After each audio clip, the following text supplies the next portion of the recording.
Skills activities చెప్తున్నాను. అందులో నేను నేర్చుకున్నవి ఒక 4 చెప్పాను. First ask, action, attitude, skill, knowledge.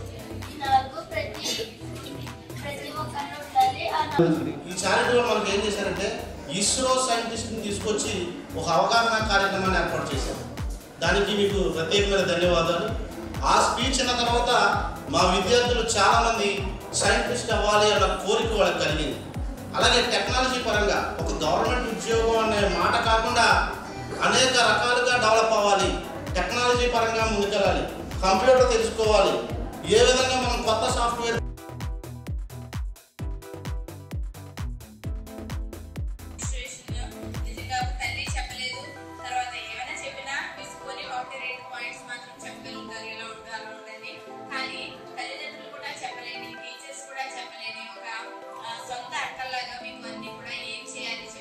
కూడా మా పట్ల ఎన్నో అవసరాలు తీరుస్తున్నారు. గతంలో కూడా మరి 8th 9th పిల్లలందరికీ కూడా ఎన్ఎల్స్ మంచి కంపెనీకి ఎన్ఎల్స్ ఈచ్ 133 వచ్చేలా కూడా పిల్లలందరికీ కూడా చక్కగా ఇచ్చి ఉన్నారు. మరి ఒక కన్న తల్లి మాత్రమే అలాంటి అవసరాలకి తీర్చగలదు. కానీ మరి అటువంటి అవసరాలు కూడా మా పిల్లలకి తీర్చి చక్కగా మరి ముందుకి కొనసాగుతున్నారు.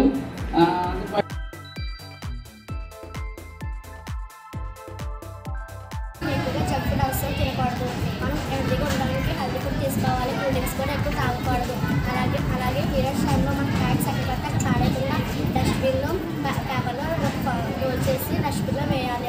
ఆ స్మెల్ పీల్చడం వల్ల మనకు చాలా ప్రాబ్లమ్స్ అనేవి వస్తాయి. కాబట్టి ఆ ప్యాడ్ ఎక్కడైతే పడేయాలో డస్ట్బిన్లో పేపర్లో చుట్టి పడేయాలి. అలాగే నేను ఇంకా మెన్స్ట్రల్ అవ్వకముందే పీరియడ్స్ గురించి అయితే చాలా బాగా నేర్చుకున్నాను. Thank you సరాంష్ and Padala చాటుగుట్టారు.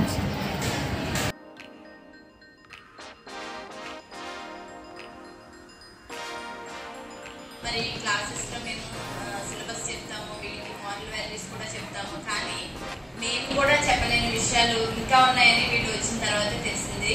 Career guidance చాలా చక్కగా ఉపయోగపడుతుంది. మేము కూడా అన్ని బేస్ ఉన్నాయని చెప్పలేమేమో, ఎందుకంటే 10th అయిన తర్వాత ఇంటర్ అయిన తర్వాత వీళ్ళు ఒక రూట్ 2 రూట్స్ మాత్రమే మాకు తెలుసు. కానీ వీళ్ళు ఏమేమి సోర్సెస్ ఉన్నాయి, ఏ రూట్కి వెళ్తే ఏ జాబ్ వస్తుంది, తర్వాత మన ఫైనాన్షియల్ బ్యాక్గ్రౌండ్ గురించి కానీ, లేకపోతే మనలో టాలెంట్ కానీ, మన ఎంతవరకు మనం అచీవ్ చేయగలము, మన నాలెడ్జ్కి ఏ జాబ్ అయితే మనకి సూటబుల్ అని ఉన్న ప్రతి ఒక్క ఆపర్చునిటీస్ వీళ్ళు చక్కగా గ్యాదర్ చేసి మీకు అందిస్తున్నారు. దీన్ని మీరు ప్రాపర్గా చేస్తారు. మీరు సార్ వాళ్ళు ఇచ్చినటువంటి మనకి ఇంత మంచి విషయాలు చెప్పి, ఇది చాలా కాస్ట్తో కూడుకున్నదమ్మా. ఇవన్నీ కూడా చాలా ఖరీదైనవి. ఈ యూనిఫామ్, ఈ sports dress, sports material, shoes అన్నీ కూడా చాలా కాస్ట్. అడిగిన వెంటనే సార్ ఒకటి నేను ఫస్ట్ డ్రెస్సులు అడిగాను తర్వాత షూస్, యూనిఫామ్తో పాటు స్పోర్ట్స్ డ్రెస్తో పాటు షూస్ కూడా. షూస్ లేకపోతే ఎలాగండి, 2 ఉండాలి.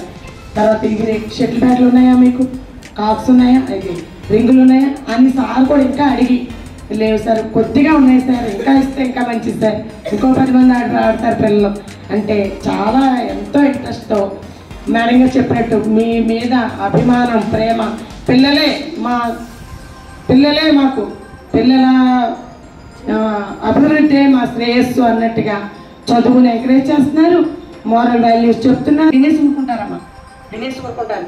నిజంగా నా సర్వీస్లో డోనర్స్ అనేది ఇదే ఫస్ట్ టైం డొనేట్ చేస్తున్నారు అని కానీ చాలా మంచి సంతోషం అనిపించింది.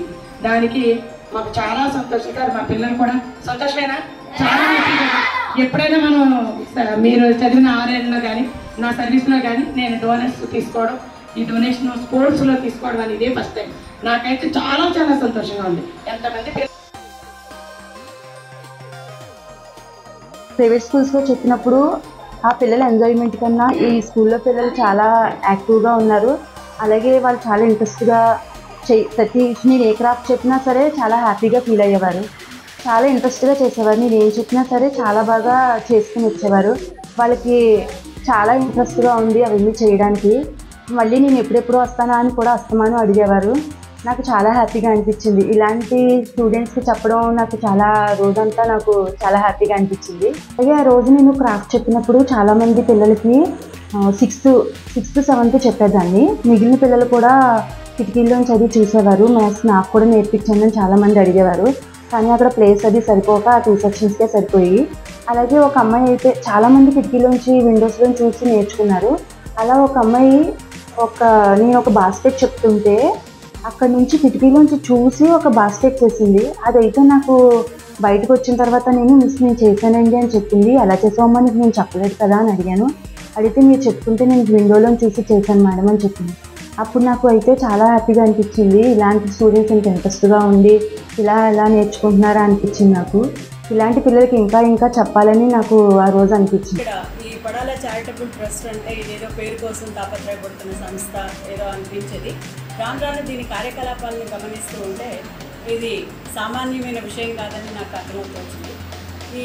ఇది స్కూల్లో 22-23 సంవత్సరం నుంచి ప్రారంభమైనటువంటి ఎస్ఓఈలో ఎస్ఓఈ అంటే మనం సాధారణంగా స్కూల్ ఆఫ్ ఎక్సలెన్సీ అనేటువంటిది ఇన్ఫ్రాస్ట్రక్చర్ ఫెసిలిటీస్, అవేర్నెస్ ప్రోగ్రామ్స్ లేదా కెరీర్ ఎలా ఉంచుకోవాలి, వాళ్ళు చెప్పలేని అంశాలు, సిగ్గుపడుతూ ఉన్నటువంటి అంశాలను గురించి ఎట్లా అవేర్ అయి ఉండాలి, సమాజంలో జరుగుతున్నటువంటి విషయాలేంటి, ఇవన్నీ కూడా వాళ్ళు చాలా చక్కగా పిల్లల్ని అడాప్ట్ చేసుకొని చెప్పే విధానం నన్ను చాలా ఆశ్చర్యానికి గురి చేసింది. ఎక్కడ స్కూళ్ళల్లో మనం ఈ రకమైనటువంటి ప్రోగ్రామ్ని అక్కడ స్టేజ్ సరిపోయేది కాదు. వర్షం వస్తే చాలా ఇబ్బంది అయిపోయింది, ఎండ వస్తే ఎండ పడిపోయింది. అక్కడ కూడా స్టేజ్ ఒకటి అరేంజ్ చేశారు సూర్యప్రకాష్ గారు ఆధ్వర్యంలో. పడాల తర్వాత దీనికి డ్రిల్ కూడా వేశారు. ఇప్పుడు ఈ డ్రిల్ వేయడం వల్ల ఇది చాలా సుందరంగా తయారైంది. గవర్నమెంట్ వారు మనం ఇలా డ్రిల్ వేయించడం వల్ల పొద్దున్న G+2, G+3 బిల్డింగ్స్ అడిగినా సరే చాలా బాగుందేమో అని అంటారేమో అని కూడా పేరెంట్స్ కమిటీకి అంతా కూడా చాలా అనుమానం ఉంది. అంటే డ్రిల్ వేయడం వల్ల అంత అందంగా ఉంది, చక్కగా ఇది ఉపయోగించుకోవడానికి వీలుగా తయారైంది. అందు గురించి ఇవన్నీ కూడా మా పాఠశాలకి చేయడం వల్ల పడాల చారిటబుల్ ట్రస్ట్ వారికి ముఖ్యంగా సూర్యప్రకాష్ గారు మంచి ఇంట్రెస్ట్గా చేయడం వల్ల ప్రత్యేకమైన పాఠశాల ఉద్యోగం డెవలప్ చేసుకోగలుగుతున్నాం. స్పీకర్స్ క్లబ్ ప్రోగ్రామ్ ద్వారా మేము ఎప్పుడైనా ఎక్కడైనా ఎవరి ముందైనా ధైర్యంగా మాట్లాడగలుగుతున్నాం. ముందైతే మాట్లాడడానికి భయం వేసేది, కానీ ఇప్పుడు అది లేదు. ఎవరి ముందైనా, ఎంత పెద్దటి అధికారుల ముందైనా మాట్లాడే ధైర్యం ఉంది. మా మీద మాకు నమ్మకం ఉండాలనే అవగాహన కలిగదు. ఎస్ఓఈ ప్రోగ్రాంలో డెసిషన్ మేకింగ్, ఇంకా కెరియర్ ఎలా సెట్ చేసుకోవాలి, ఈ ప్రోగ్రామ్ వల్ల నాకు చాలా క్లారిటీ వచ్చిందన్నమాట. నా ఫ్యూచర్లో చదివితే దేని వైపు ఏం రీచ్ అవ్వచ్చు, కెరియర్ ఎలా సెట్ చేసుకోవాలి, ఇవన్నిటి మీద నాకు కొద్దిగా క్లారిటీ వచ్చింది. అప్పుడు నాకు అర్థమైంది ఇంట్రెస్ట్ ఉన్న చదివితేనే ఎంజాయ్ చేస్తూ చదవగలం, ఇంకా మన గోల్ని రీచ్ అవ్వగలమని. సో నేను పేరెంట్స్కి అర్థమయ్యేలా చెప్పడానికి ట్రై చేశాను. కానీ వాళ్ళు నన్ను అబ్స్ట్కి అందరూ ఏపీఆర్జీసీలో తాటిపూడిలో చదువుతున్నాను. ఇప్పుడు ఎస్ఓఈ ప్రోగ్రామ్ నాకు చాలా హెల్ప్ అయింది. Thank you sir. Thank you Padala charitable trust. చదవడం జరిగింది స్కాలర్షిప్ గురించి. తర్వాత ఉన్నతిలో నన్ను తీసుకొని స్కాలర్షిప్ ఇవ్వడం జరిగింది. స్కాలర్షిప్తో పాటు కాకినాడ సహస్ర జూనియర్ కాలేజ్లో మంచి ప్రైవేట్ కాలేజ్లో జాయిన్ చేశారు. అక్కడ జాయిన్ చేయడమే కాకుండా మధ్యలో మీటింగ్స్ చెప్పి మాకు ఎంకరేజ్ చేస్తూ అవి మీటింగ్స్ పెట్టడం కూడా జరిగింది. అలాగే మధ్యలో డోనర్ మీటింగ్ కూడా పెట్టడం జరిగింది. ఇంకా దాంతోపాటు నేను చెస్లో ఇంట్రెస్ట్ అని తెలిసి చెస్కి కోచింగ్ ఇప్పించడం, ఇంకా మళ్ళీ టోర్నమెంట్స్కి అది తీసుకెళ్ళడం కూడా జరిగింది. టోర్నమెంట్స్కి వెళ్ళినప్పుడు కూడా అక్కడ అయ్యే ఖర్చులు కూడా మొత్తం పీసీటీలో భరించేది.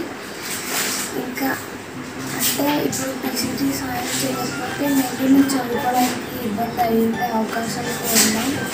So thanks to PCT. Sachivada Amulya మా పాప పేరు. 560 మార్కులు వచ్చాయండి. తను చెస్ ప్లేయర్ కూడా. నేను సింగిల్ పేరెంట్ అండి. అయితే మా పరిస్థితిని గమనించి పడాల చారిటబుల్ ట్రస్ట్ వాళ్ళు పాపకి ఎడ్యుకేషన్ సపోర్ట్ చేద్దామని ముందుకు వచ్చారండి. అప్పటి నుంచి కూడా 10th అయిన తర్వాత ఇంటర్ నుంచి కూడా పాపకి ట్రస్ట్ తరపు నుంచి చాలా బాగా సహాయం అందుతుందండి. ప్రతి విషయంలోనూ ఎలా ఉండాలి అని చెప్పి గైడెన్స్ ఇస్తూ బయట సమాజంలో ఎలా మాట్లాడాలి, ఎలా చదవాలి, నెక్స్ట్ ఫ్యూచర్ ప్లానింగ్ ఏంటి అని పాపని చాలా బాగా గైడెన్స్ ఇస్తూ ముందుకు నడిపిస్తున్నారండి. పాప అయితే డాక్టర్ చదవాలని అనుకుంటుందండి.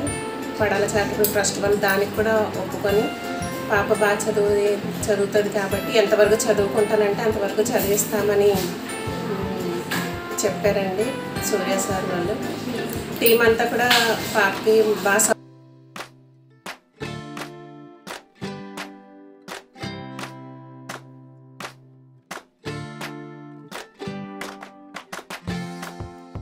చక్కటి ఎస్వై ప్రోగ్రామ్ని కండక్ట్ చేసిన పడాల చారిటబుల్ ట్రస్ట్కి, దీనికి సపోర్ట్ చేస్తున్న షారాన్స్కి నా ప్రత్యేక ధన్యవాదాలు.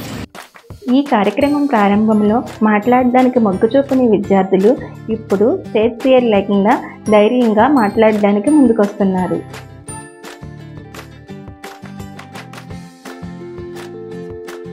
ప్రోగ్రామ్స్ కండక్ట్ చేయడంలో కానీ, రీల్స్ నిర్మాణంలో కానీ, షెడ్ నిర్మాణంలో కానీ, ఇవే కాకుండా ప్రత్యేకంగా పిల్లలు స్కూల్ మొత్తానికి కళ్ళ పరీక్షలు జరిపించి అవసరమైన పిల్లలకి దాదాపు 200 మంది దాకా కళ్ళజోళ్ళు, మంచి క్వాలిటీ ఉన్నటువంటి కళ్ళజోళ్ళని అందించడం కూడా జరిగింది.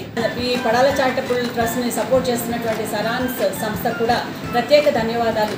School of Excellence is a unique concept in which we adopt a school for 3 to 4 years and work with the children through a setup of awareness programs throughout the year to help the children go through holistic development. Thanks to Saransh for helping us make a difference for the last several years. ఇటువంటి మార్పును వందలాది మంది విద్యార్థులలో తీసుకురావడానికి సహకరిస్తున్న సెరాన్స్ వారికి మా ప్రత్యేక ధన్యవాదాలు.